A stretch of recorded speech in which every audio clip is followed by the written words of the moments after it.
Yo guys, qalaysizlar? Ba'zilar aytishadi, o'zbekcha qo'shiqlar cringe, faqat ruscha, inglizcha muzika eshitaman deb. Lekin menimcha ular shunchaki yaxshi artistlarni topa olmagan yoki qidirib ham ko'rmagan. Xullas, bugungi videoda o'zbek musiqiy olamida meni qalbimdan chuqur joy olgan, o'zining dilkashligi bilan odamni xirom aylatadigan va boshqalardan ajralib turuvchi ijodga ega top 10 ta artistlarni aytib o'taman. Top 10. Bir balo. Твой контент не такой, чуть-чуть кризис небольшой, лучше сам кредит топой, тухum sandan nam krutoy. Bratlarni kliplardagi absurd yumor sababli qayta ko'raman, eshitaman.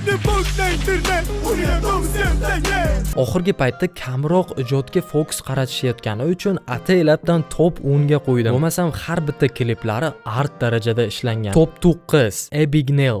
Hidlamadim oq, chakmadim qora, manzil uzoq, kerak to'la pulxona. Jahon aka treklarida odatda ichki kurash, hustle va ba'zida jamiyat tanqidiga oid mavzularni yoritadilar. Catch Me If You Can albomlarini eshitib ko'rsanglar bilasizlar, qanaqadir agressiv baqir-chaqir emas, ko'pincha chill raplar aytadilar. Underground vibe ham bordek tuyuladi menga. Oilaviy eshitamiz, haqiqatan zo'r. Top 8. Dalimjanov. 18 dan keyin boshlanadi hammasi, 18 dan keyin bo'lolmaysan dangasa. O'zbek Travis Scott Dalimjanovni beat tanlash dedi, boshqalarga qaraganda kuchli nazarimda. Qanaqadir esda qolarli beatlar ishlatadi. Treklari odatda ambitsiya, pul, qiyinchiliklar va motivatsiya haqida. Kliplari rap standartlariga nisbatan ancha professional. Birga ishlashgan montajyorlarga ham alohida respekt aytib o'tish kerak. Top 7. Top 6. Furkate.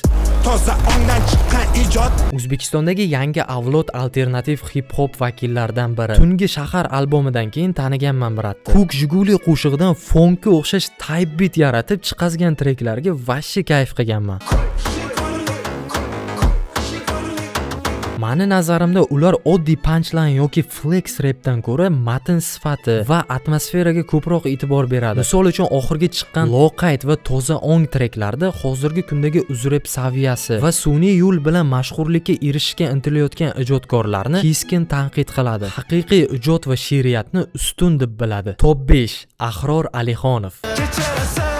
Ahror Alixonovni asosan pop rock va indie yo'nalishlarni o'zbekcha formatda qilayotgani uchun eshitaman. Treklarida asosan yosh o'smir hayotiga oid mavzularni yoritadi. Ayniqsa kechirasiz yoki studentman kabi qo'shiqlari zoomerlar hayotiga juda mos keladi. To'yga chiqsa arziydigan artist xullas. Top 4. Konsta. Ijodkor ijodi ko'rinmaydi och qolmasa. Konstani yoqadigan tomoni uning lirikslardagi kuchli ma'no mazmun. Ayniqsa ba'zi reperlarga o'xshab faqatgina ijtimoiy muammoni qayta chaynamasdan unga obyektiv yechim ham aytib o'tishi tahsinga sazovor. Ko'p gapirib o'tirish niyatim yo'q. Men bilgan ham overrated bo'lgan, ham rostdan ham sifatli treklar chiqazadigan yagona ijodkor. Endi esa umuman g'alati, ammo kuchli kontrastga ega shaxsiy top 3 taligimni aytaman. Top 3. Shaka. Shoyi ko'ylaging uchun nobud bo'lgan ipak qurtining ruhi bo'lay. Treklarida ko'pincha falsafiy mavzularni ko'taruvchi, o'z yo'nalishiga ega juda bir samimiy artist deb o'ylayman. Rapni she'rga yaqinlashtirib yuboradi. Afsuski oxirgi paytda yangi treklar kam chiqaryaptilar. YouTube kanaldagi ba'zi kliplar ham o'chib ketgandek tuyuldi. Masalan, Men Psixman klipi. Bilmadim nimaga. Top 2.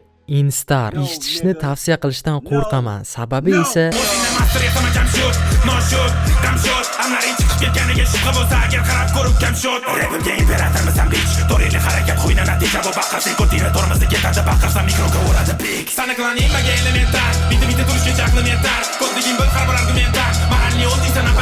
rostini aytsam, uzrep ichidagi battlelarga qiziqishim baland va kimdir buni eshitib, "U cringe" deydigan bo'lsa, uning fikriga tupurganman. Battle rap ham bu san'at turi hisoblanadi. Prosta biznikilar qadrlamaydi, faqat yerga urishni bilishadi. Keyin MP3 battle'ni nazarda tutdim. Sahnadagi bunga o'xshagan versusni emas. Tarixingdir ming asrlar, ichra pinhon o'zbegim, senga tengdosh Pomerun o'xshash Tiyonshon o'zbegim. Instar ijodiga keladigan bo'lsak, u kuchli battle MC, uning yangicha stayllari. Bu menga yakun emas, men sanalloh o'yinga qo'shib bitaraman, sano vizuvini o'zim buzib o'tib o'zim talaga yo'limda ketaveraman. Bariton azartli ovozi. Qo'li tinchiklangan lekin imkoning oringdan tejaman.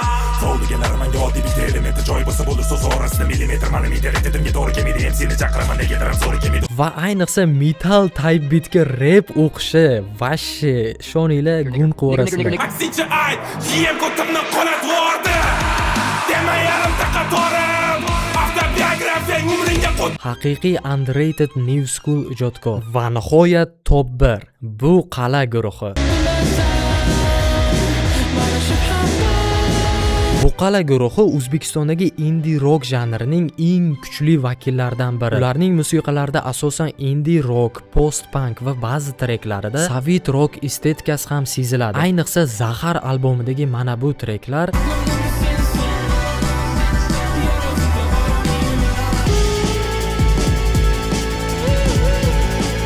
haqiqiy art darajasidagi asarlar. Daydilar nomli trek uchun men alohida video ham tayyorlaganman. Sababi esa u qo'shiq meni qalbimdan chuqur joy olgan.